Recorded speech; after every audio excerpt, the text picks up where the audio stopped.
નિશ્ચિત આવવાનું જ છે અને મરતા પહેલા જ્યાં જવાનું છે યદગતવા ન નિવર્તન્તે તદ્ધામં પરમં મમ. ગીતાની અંદર ભગવાન કહે છે કે મરતા પહેલા જ્યાં જવાનું છે જ્ઞાની તૈયારી હોવી જોઈએ. આપણે બહાર ગામ જવું હોય તો બધી તૈયારી હોય. મહેમાનો આવ્યા હશે તો બધી તૈયારી કરીને 8 દિવસ રોકાવાનું છે, કથા છે, ભાગવત કરવાની છે. ભાગવત કરવાની એ પહેલાની કેટલી બધી તૈયારીઓ કાને બાંધવું પડશે. બધી તૈયારી કરી એને હે ને અહીંયા આ રીતના રાખી થોડા સમય માટે થઈને રોકાવાનું છે. જેના મહેમાન છીએ એની બધી તૈયારી કરવામાં આવે. પણ જ્યાં કાયમી રહેવા માટેનું સ્થળ છે ત્યાંની કોઈ આપણે તૈયારી કરતા નથી. મૃત્યુ એ અનિવાર્ય છે. મૃત્યુ કઈ રીતે, મૃત્યુ પર જય કઈ રીતે મેળવી શકાય, મૃત્યુંજય કઈ રીતે બની શકાય, એની જો કોઈ સંપૂર્ણ માહિતી હોય તો એ શ્રીમદ ભાગવતની અંદર છે.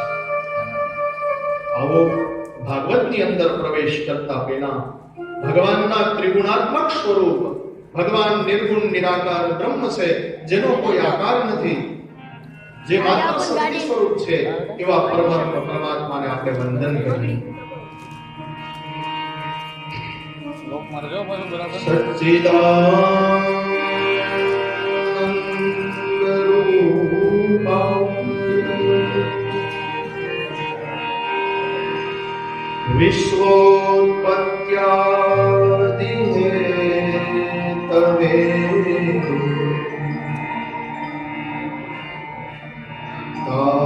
તાપત્રય વિનાશાય શ્રી કૃષ્ણાય વયં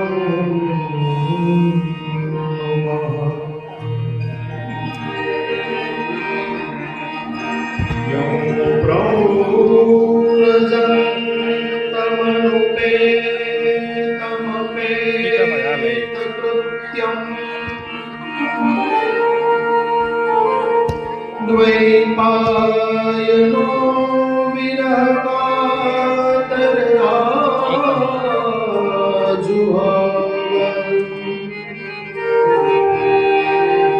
પુત્રેતિ તન્મયતયાંતરગોહિનેદુ સ્વં સર્વતો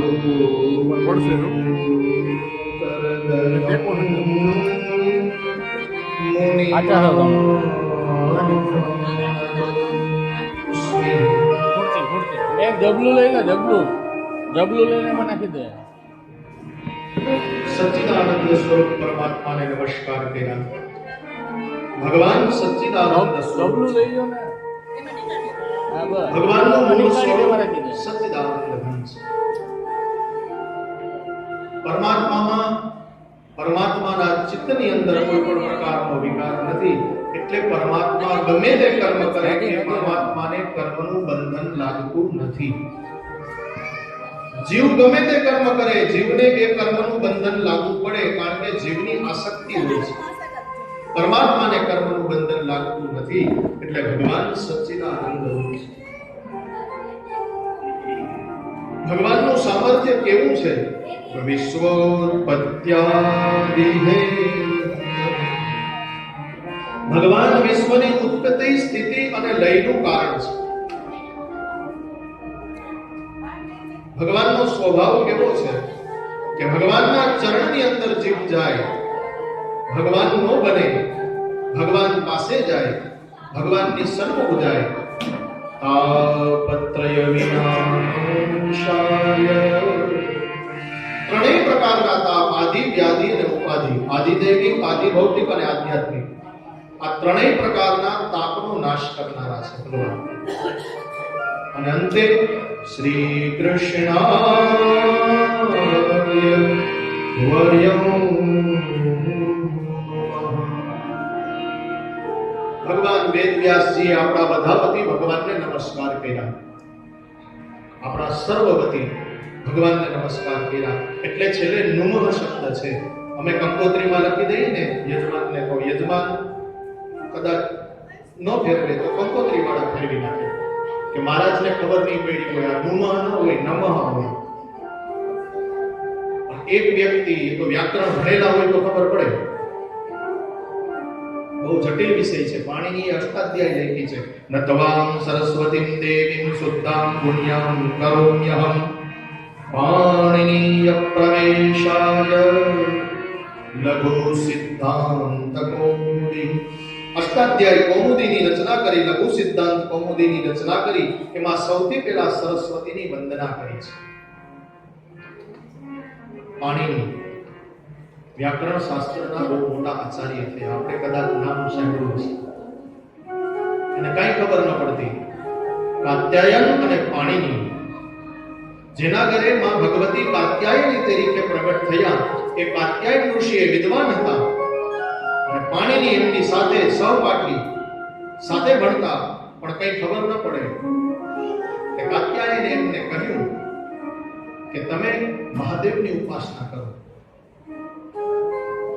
મહાદેવની ઉપાસના દ્વારા મહાદેવના ડમરૂમાંથી 14 શબ્દો પ્રગટ થયા.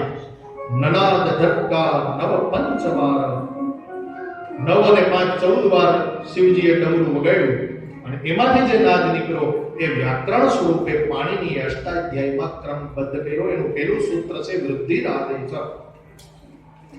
એ પાણીની જે સૂત્રોની રચના કરી એમાંથી વ્યાકરણ નીકળ્યું. એમાં સ્ત્રીલિંગ પણ હોય, એમાં પુલ્લિંગ પણ હોય અને એમાં નપુંસકલિંગ પણ હોય.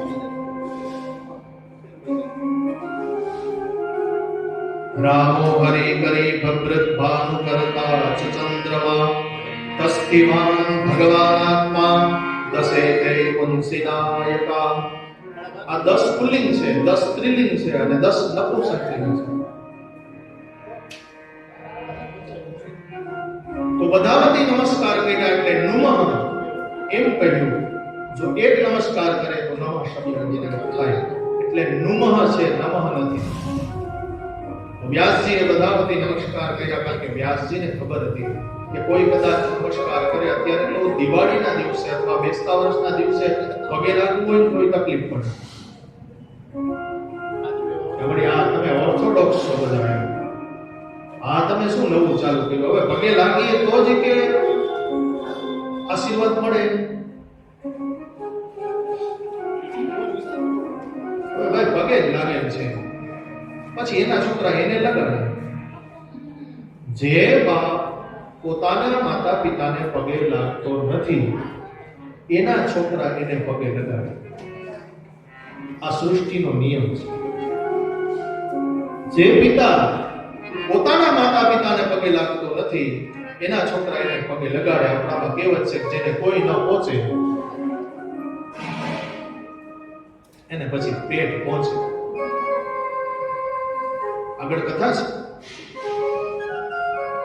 કે બધા ઉપર પોતાનું અધિપત્ય જમાવ્યું, ત્રણેય લોક ઉપર. પણ હિરણ્યકશિપુએ પોતાના પુત્રને નારાયણ નારાયણ બોલતા અટકાવી શક્યા નહીં.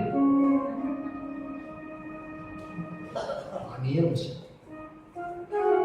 અને બધાવતી વ્યાસજીને ખબર હતી, વ્યાસજી એ જ્ઞાન કલાના અવતાર છે, એ આર્ષ દ્રષ્ટા છે, એને ખબર હતી કદાચ કોઈ પગે લાગે કે ન લાગે. પણ ભાગવતની કથાની શરૂઆત હું કરું છું, ભાગવતની કથાનું લખાણ મારા દ્વારા થાય છે, આ કથાને ક્રમબદ્ધ હું કરું છું, એટલા માટે થઈ અને બધાવતી ભગવાનને નમસ્કાર કર્યો. પછી હમણાં જ વાત આવી કે જેને કોઈ ન પૂગે એને પેટ પૂગે. પણ પેટ છે ને, જ્યારે આપણા કરતા વિદ્વાન બને, આપણા કરતા વધારે સારો આપણો દીકરો, આપણા કરતા કોઈ ઊંચી પોસ્ટ પ્રાપ્ત કરે, આપણો દીકરો આપણા કરતા કોઈ ઊંચેનું માન મેળવે ને, ત્યારે સૌથી વધારે હરખ માતા પિતાને થાય. એસએસસી માં પહેલી ટ્રાય પાસ થાય ને તો માતા અને પિતાના હરખનો પાર ન હોય. સૌથી વધારે માતા પિતાને હરખ થાય.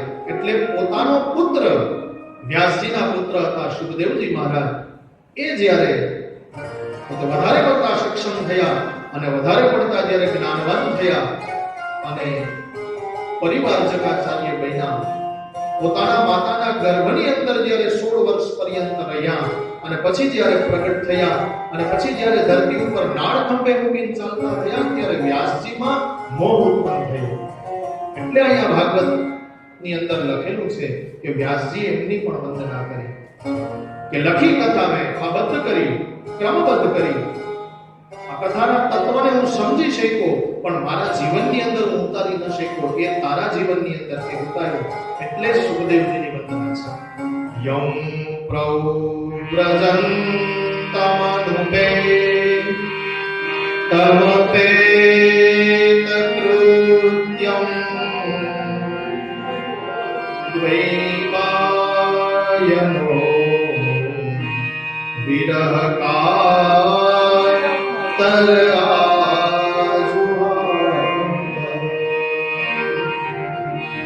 ઉદરે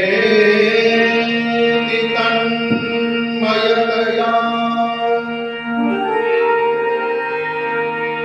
કરવો વિને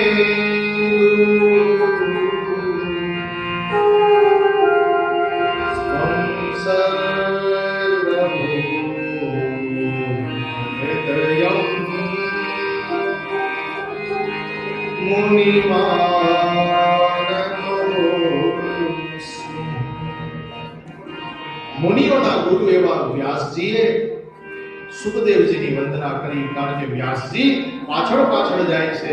હે પુત્ર, પુત્રેતિ તન્મયતયા. પુત્રની અંદર એવી અપેક્ષા રાખે છે કે પુત્ર છે તો ચાલ્યો ક્યાં જાય છે? મારી પાસે રહેવું જોઈએ, મારી સેવા કરવો જોઈએ. ચંડી પાઠના સૌથી પ્રથમ અધ્યાય, પહેલા અધ્યાયની અંદર કથા છે. ગણમોક્ષા વિદ્યમાના નપિક્ષુદા. સુરજ નામના વૈશ્ય અને સમાધિ, સુરજ નામના રાજા અને સમાધિ નામના વૈશ્ય છે એ મેઘા ઋષિના આશ્રમની અંદર જઈને એક પ્રશ્ન કરે છે. આપણે ભગવતીના સાનિધ્યમાંથી પધરાવી ભાગવતજીને લઈ આવ્યા છે. વેદ માતા ગાયત્રીના પરમ સાનિધ્ય એના આશીષથી, એના આશીર્વાદથી, એની અનુગ્રહ, એની કરુણાથી આપણે ભાગવતજીને એની સમક્ષ પધરાવ્યા. બે એક જ સ્વરૂપ છે. કારણ કે આ પણ સત્યમ પરમ ધીમહિ છે અને એ ધીરો યો નામ પ્રચોદયાત છે. બે એક જ સ્વરૂપ છે. બે ઓંકાર સ્વરૂપ છે. આ ભગવાનનું વાંગમય સ્વરૂપ છે અને એ વેદનું વાંગમય સ્વરૂપ છે. બંને એક જ છે. તો પ્રશ્ન કરે છે સુરત નામના રાજા અને સમાધિ નામના વૈશ્ય. આખી કથા છે. સાવરણી સૂર્યતનય યોપન કથ્યતે સ્તમા. 8મા વૈવસ્વત નામના મન્વંતરની અંદર જ્યારે સુરત નામના રાજા થયા ત્યારે એ રાજા અત્યંત દયાળુ હતા અને એ રાજાને એના જ પત્નીઓએ, એની જ રાણીઓએ, એના પુત્રોએ ઘોડવી કાઢી મૂક્યા. તમે જાઓ, બાજુના દેશના રાજાને સમજાવી અને ચડાઈ કરાવી, પોતે રાજ્ય હડપવા માટે થયા અને પછી સુરત નામના રાજાને કાઢી મૂક્યા. સમાધિ નામના વૈશ્યની પણ આ જ પરિસ્થિતિ થઈ અને જ્યારે કાઢી મૂક્યા બંનેને, સપ્તસતીમાં કથા છે, પ્રથમ અધ્યાયમાં, ત્યારે બંને ચિંતન કોનું કરે? સમાધિ નામના વૈશ્ય અને સુરત નામના રાજા ચિંતન પોતાના સંતાનોનું કરે. કાઢી મૂક્યા છે, ઘરની બહાર તગડી મૂક્યા છે, રીતસર બીજા રાજા પાસે ચડાઈ કરાવીને પોતાનું સર્વસ્વ લૂંટી લીધું છે. દીકરાઓએ પચાવી પડ્યું. છતાંય રાજા અને એ જે સમાધિ નામના વણિક છે ને, ચિંતન કોનું કરે? તો કે દીકરા દીકરીઓનું ચિંતન કરે, પોતાની રાણીઓનું, પત્નીઓનું ચિંતન કરે. તેને વિચાર આવ્યો બંનેને કે આવું કેમ બને? આપણને જેને તર છોડી દીધા, આપણને જેને કાઢી મૂક્યા, આપણી સાથે જે કુવ્યવહાર કર્યો, દુર્વ્યવહાર કર્યો, છતાંય આપણું મન એમાં આસક્ત કેમ? કોને પૂછવું? એટલે મેધા અતિથિ ઋષિના આશ્રમની અંદર જઈ અને મેધા ઋષિને પ્રશ્ન કરે છે કે આવું કેમ બને કે મારો જે પરિત્યાગ કરે, મારું જે અપમાન કરે, મારો જ પરિવાર મારી સાથે ન રહે, મને કાઢી મૂકે, મને તરછોડી મૂકે, જાઓ ચાલ્યા જાઓ, અને છતાંય મારું ચિંતન ત્યાં જ કેમ થાય છે? હું ત્યાંનો જ કેમ વિચાર કરું છું? ત્યારે ઋષિએ બહુ સારો જવાબ આપ્યો. કે સમાજની અંદર પરિસ્થિતિ આવી છે. એક દ્રષ્ટાંત આપ્યું કે ચકલાઓ છે ને એ નાના નાના પોતાના બચ્ચાઓને પાળી પોષીને મોટા કરે. એ ચકલાઓના બચ્ચા માટે થઈને ચકલાઓ પોતે ચણ લેવા જાય અને પછી બચ્ચાઓને મોટા કરે. એને ખબર હોય કે આ મોટા થઈને મારી સેવા કરશે. ત્યાં તો કોણ હતું ને કોણ હું આંખ આવી જાય એટલે ઉડી જાય. પણ છતાંય આ શું કામ બને છે ખબર છે? તો કે બલાદ આકર્ષ મોહાય મહામાયા પ્રયત્સતિ. આ જે ભગવદ માયા છે, ભગવાનની ત્રિગુણાત્મક માયા છે, સત્વ રજ અને તમ સ્વરૂપી જે માયા છે, જે અષ્ટદા પ્રકૃતિ છે ભગવાનની, એ જીવને ભગવત ભાવમાંથી ખેંચી અને સંસારમાં રાખે જેથી સંસાર ચાલુ રહે. એટલે ઝાડવાઓ જવાબ આપે છે. સુખદેવજી જ્યારે ગયા અને વ્યાસજી પાછળ છે, હા પુત્ર કરતા કરતા, ત્યારે ઝાડવાઓએ જવાબ આપ્યો. શું જવાબ આપ્યો એ ભાગવતજીમાં લખેલ નથી, એટલે કોઈ નીચે ઉતર્યા પછી પૂછતા આમાં લખેલ નથી. એ બીજા અન્ય સાહિત્યોમાં લખેલ છે શું જવાબ આપ્યો. અને ઝાડવાઓએ શું કામ જવાબ આપ્યો? કોઈ મનુષ્યએ જવાબ ન આપ્યો. અપ્સરાઓ સ્નાન કરતી હતી, સુખદેવજી જ્યારે નીકળ્યા ત્યારે વસ્ત્રો ન પહેર્યા, એમને ક્રીડા કરતી રહી. અને જ્યારે વ્યાસજી નીકળ્યા ત્યારે વસ્ત્રો ધારણ કરી લીધા. વ્યાસજીએ પ્રશ્ન કર્યો કે આવું કેમ? તો કે તમારામાં પુત્ર મોહ છે એટલે તમારામાં બીજો અન્ય મોહ પણ હોઈ શકે. ધુમાડો હોય ત્યાં અગ્નિ હોય, ધુમાડો હોય ત્યાં અગ્નિ હોય જ. અગ્નિની હાજરી હોવી ધુમાડો એ બતાવે પ્રમાણ. તમારામાં પુત્ર તરફનો મોહ છે એટલે તમને અન્ય મોહ પણ હોઈ શકે, પણ તમારા પુત્રને તમારી પ્રત્યે કોઈ પણ પ્રકારની અપેક્ષા નથી, કોઈ મોહ નથી. એ સમાજને અલક્ષ્ય લિંગો નિજલા વદુષ્ટો વૃતસ્ચ બાલે અવધૂત વેશ. દિશાઓ જ જેના વસ્ત્ર છે. આમ જ્યારે નીકળતા હતા ત્યારે ઝાડવાઓએ જવાબ આપ્યો. શું જવાબ આપ્યો? અને ઝાડવાઓએ જ જવાબ શું કામ આપ્યો? કારણ કે ઝાડવાઓ પરોપકારી છે. આપણે કાપી નાખ્યા ને એટલે આ કોરોના આવ્યો. ઝાડવાઓ બધા પ્રકૃતિનું નિકંદન કાઢી નાખ્યું. આપણે ભગવાનના મંદિરમાં જઈ ષોડશોપચારે પૂજા કરી, જે ધર્મને જે ભગવાનને માનતા હોય ત્યાં જઈને આપણે અનેક રીતે એને સેવા કરીએ, પૂજા કરીએ. પણ જે પ્રકૃતિ જ ભગવાન છે એ પ્રકૃતિ ભગવાનનું આપણે નિકંદન કાઢી નાખ્યું. પરિણામે આ સાંકળ તૂટી, ગ્લોબલ વોર્મિંગ જે કહેવાય છે એનું કારણ છે. ઝાડવાઓએ શું જવાબ આપ્યો? સંસ્કૃતની અંદર એક સુભાષિત છે, પરોપકારાય વહંતિ નદ્યા પરોપકારાય ફલંતિ વૃક્ષા. આમાં આપણને કઈ ખબર ના પડે કે ભાઈ પરોપકારાય વહંતિ નદ્યા એટલે નદીઓ પરોપકાર માટે થઈ વહે છે. નદીઓ પોતે પોતાના જળ પીતી નથી. એ ઝાડવા પોતે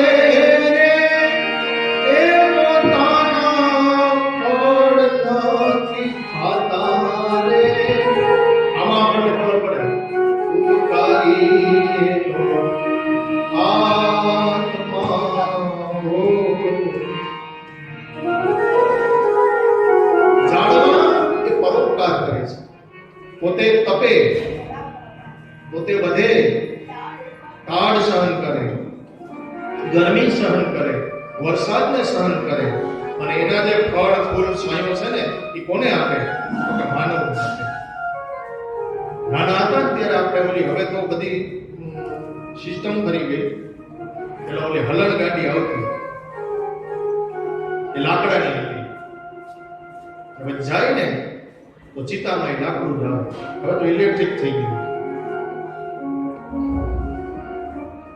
તો જન્મથી માંડી અને મૃત્યુ પર્યંત લાકડું સાથે આવે, છતાં એ લાકડાનું આપણે નિકંદન કરીએ. તો ઝાડમાં પોતે ને પોતાના ફળ નથી ખાતા, ઉપકારી એનો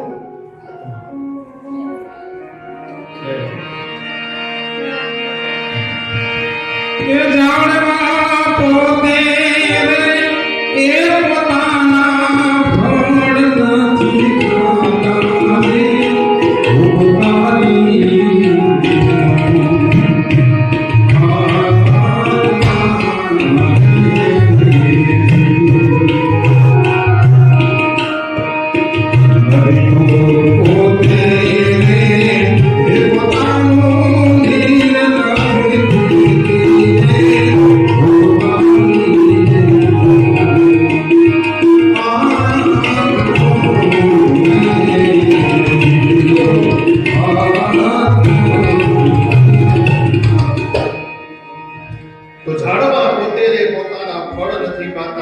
નદીઓ પોતે રે પોતાના જળ નથી પીતી, ગાવલડીઓ પોતે રે પોતાના દૂધ નથી પીતી.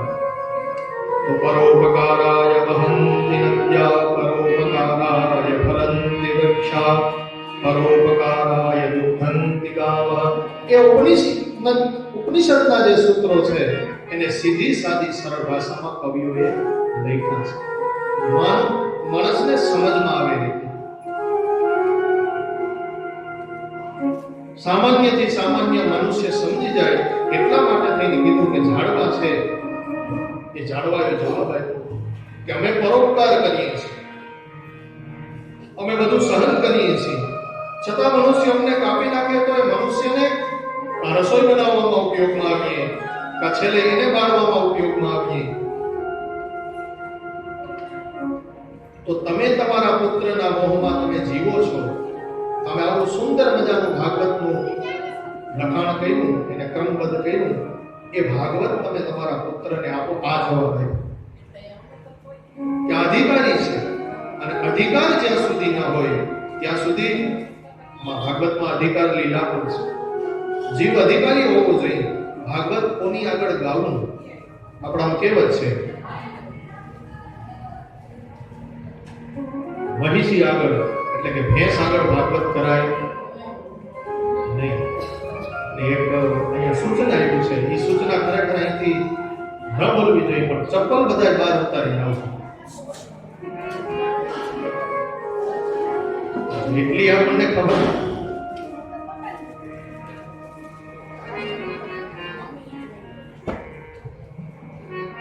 હવે બધા પોતપોતાના જે ઉપાન છે એને ત્યાં જ વિરામ આપજો, અહીંયા ન વિરામ. આપણે કોઈ મોટો માણસ આવ્યો હોય આપણી ઘરે, આપણે કેવાય એની રિસ્પેક્ટ જાળવવી. આ તો જગતનો નાથ આપણી ઘરે આવ્યો છે, જેને આપણે માથે પધરાવ્યું, મોતીજીને આપણે માથા ઉપર લીધા ને.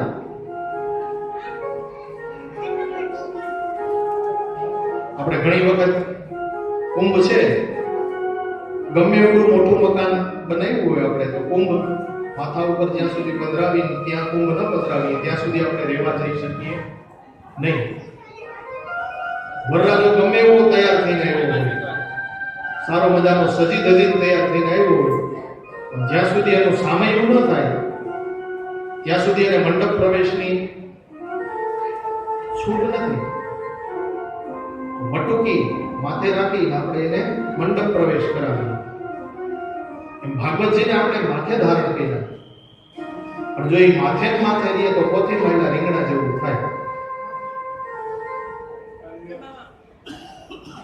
એ માથે એટલા માટે ધારણ કરવામાં આવે છે કે એને માથામાં ઉતારવામાં છે. શ્રીમદ ભાગવત રૂપી આ જે ફળ છે એ શુકમુખા સુખદેવજીના ચંચુપાદ દ્વારા મીઠું મધુર ફળ બનેલું છે.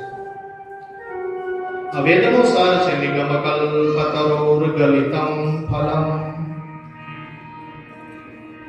વેદની અંદર જે વસ્તુ આપણને સમજાણી નહીં, એ વ્યાસજીએ વિચાર કર્યો કે વેદની ભાષા લોકો પછી ધીમે ધીમે કાળક્રમે સમજશે નહીં, એટલે પુરાણની અંદર આબદ્ધ કરી અને એ જ બધાનો સાર, વેદનો સાર ભાગવત રૂપી ગ્રંથની અંદર આબદ્ધ કરી સુખદેવજીએ પોતાના પુત્રને ભણાવ્યું, અને એ સુખદેવજી દ્વારા વ્યાસજીએ પોતાના પુત્ર સુખદેવજીને ભણાવ્યું, અને એ સુખદેવજી દ્વારા જન જન સુધી આ કથા પહોંચી. કારણ કે સુખદેવજીના મુખારવિંદની અંદરથી આ કથા નીકળી તો પરીક્ષિતે સાંભળી, અન્ય ઋષિ મુનિઓએ સાંભળી, અને પછી ખબર પડી કે આ કથાની અંદર તો બહુ મોટી તાકાત છે. પ્રભુના રસમાં, પ્રભુના પ્રેમમાં તરબોળ કરનારી જો કોઈ કથા હોય તો આ શ્રીમદ ભાગવતની કથા છે.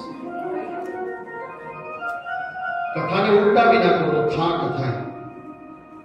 ઊંધા શબ્દો આપણે ઘણી વખત બોલીએ ને, કથા એને ઉલટાવી નાખો થાક થાય. તો જીવનભરનો થાક જ્યાં ઉતરે એવું કોઈ માધ્યમ હોય તો એ ભગવાનની કથા છે. જીવનભરના લાગેલા થાક, આપણને અહંકારના થાક લાગ્યા હોય, આપણને પૈસાના થાક લાગ્યા હોય, આપણને રાજકારણના થાક લાગ્યા હોય, આપણને ઘણી જગ્યાએ વિચારોના થાક લાગ્યા હોય, સમાજના થાક લાગ્યા હોય, ઘણી જગ્યાએ આપણે નીચું જોવાનું થતું હોય, ઘણી જગ્યાએ આપણા કારણે બીજાને નીચું જોવાનું થતું હોય. આવા જે સમાજના થાક છે એ ક્યાં ઉતરે? તો ભગવાનના ચરણારવિંદ, ભગવાનની પાસે બેસવા માત્રથી, ભગવાનની નજીક જવા માત્રથી. તો બધા ઋષિ મુનિઓ નિમિષ નામના અરણ્યની અંદર ગયા. નૈમિષે સુતમાસીન અભિવાદ્ય મહામતિં કથામૃતરસાસ્વાદ કુશલો શૌનકો બ્રવીત. બધા ઋષિમુનિઓ ભેગા થઈ અને કેટલા હતા? થોડા જાજા નહીં, 88,000 ઋષિમુનિઓ હતા. એ બધા ભેગા થઈ નિમિષ નામના અરણ્યની અંદર ગયા, જ્યાં નિમિષ માત્ર પણ ભગવત સત્સંગ વગર બીજી અન્ય ચર્ચા થતી નથી. તેને નિમિષારણ્ય કહેવામાં આવે છે. નિમિષ નામના દૈત્યને ગતિ પ્રદાન કરી ઋષિમુનિઓ માટે થઈ અને જે એક સ્પેશિયલ જગ્યા નક્કી કરવામાં આવી, નિમિષારણ્ય. અને આપણા બધાના આદિ માતા પિતા ભગવાન મનુ અને સદ્રુપાની જ્યાં તપસ્થલી છે એ નિમિષારણ્યની પવિત્ર ભૂમિમાં આ કથાની શરૂઆત. સુતજી મહામતી બેઠા છે, બે હાથ જોડી પ્રણામ કર્યા ઋષિમુનિઓએ અને સુતજીને પ્રશ્ન કર્યો.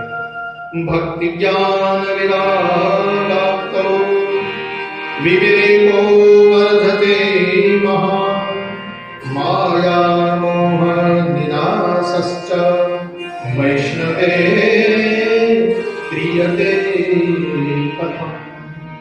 હે મહાભાગ ઋષિમુનિ, આપ મહામતી છો. મતિ તો બધાની અંદર હોય, બુદ્ધિ તો બધાની અંદર હોય. પશુ પંખીઓએ પોતાના પેટ ભરવા પૂરતી બુદ્ધિ તો ભગવાને એને પણ આપી છે. એ પોતાનું પેટ, પોતાનું ગુજરાન ચલાવી લે છે. તો બુદ્ધિ તો બધામાં છે. પણ જેને ભગવત ભાવ જાગૃત થાય, જેને ભગવાન પ્રત્યે અનુરાગ થાય, જેને ભગવાનમાં પ્રીતિ થાય, જે જીવ ભગવાન તરફ ગતિ કરતો થાય, એને શાસ્ત્રોએ મહામતી કીધા છે. જેની ગતિ ભગવાનમાં છે, સુતજી મહામતી છે. અવિભાજ્ય મહામતી. અને સુતજી કેવા છે? અજ્ઞાન ભાંત વિદ્વંસ કોટિ સૂર્ય સમપ્રભ સૂતાખ્યાહિ કથા સારમ મમ કર્ણ રસાયણમ. હે સુતજી, અમારા કાનમાં ભગવદ રૂપી રસ રેડો, જેથી કરીને અમારા કાન પવિત્ર થાય. કારણ એ રસને જાણે છે સુખદેવ જોગી. એ રસને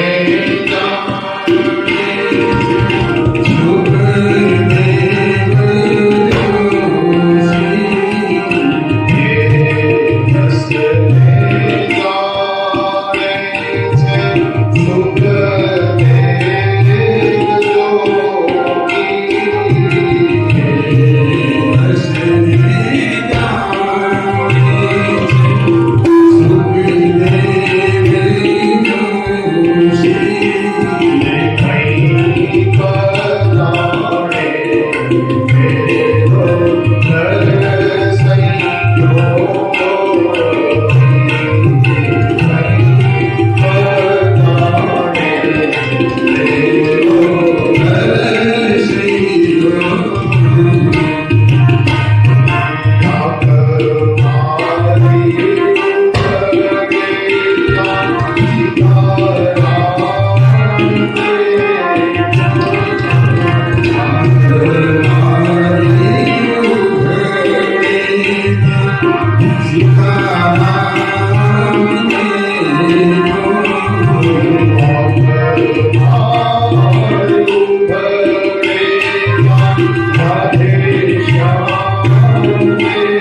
તો કે સુખદેવ જેવા જોગી જાણે અને કંઈક જાણે પેલો નરસૈયો હો.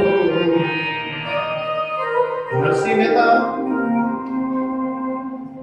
એ ભગવાનને ઘણી વખત મહેનત કરાવી જ એટલે ભોગી શબ્દનો ઉપયોગ કર્યો છે. આમ તો નરસિંહ મહેતાએ ભગવાનને કઈ કીધું નહોતું. ભગવાને એને એટલું જ કીધું હતું કે તું કેદાર ગઈશ ને ત્યારે હું આવી જઈશ. અને પછી કેદાર ઉધાર કોકને આપી દીધો અને એના બદલામાં અન્ય પદાર્થ લીધા અને પછી બહુ ભજન ગાયા હારવાળા સાથી રહ્યો.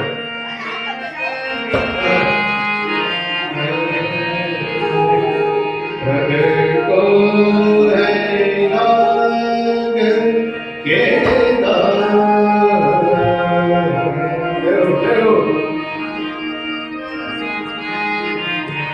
દર્શન દો ઘર શ્યામનાથ મોની અખિયા પ્યાસી ને. દર્શન દો ઘર શ્યામનાથ અખિયા પ્યાસી ને. દર્શન દો ઘર શ્યામનાથ મોની અખિયા પ્યાસી ને.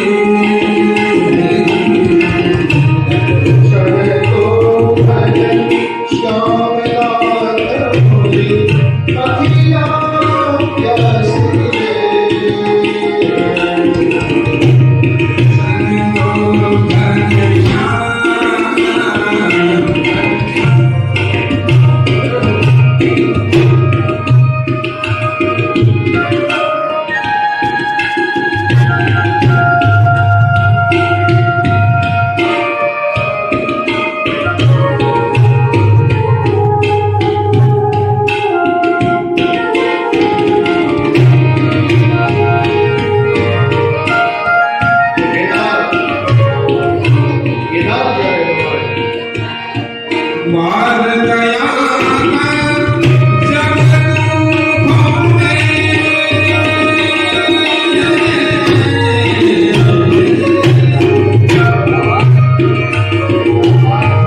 પંચમ સુર મેં ગુંદાવને. માર ગયામાં જગનું ખોમે.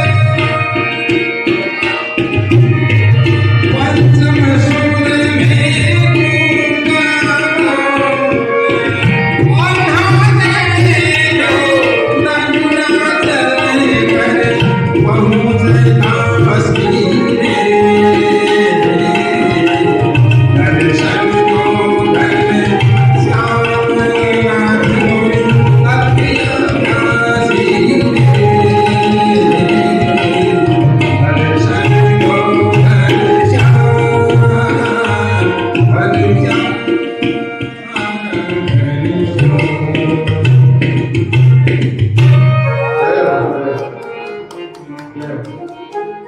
તો કેદાર જ્યારે નરસિંહ ગાય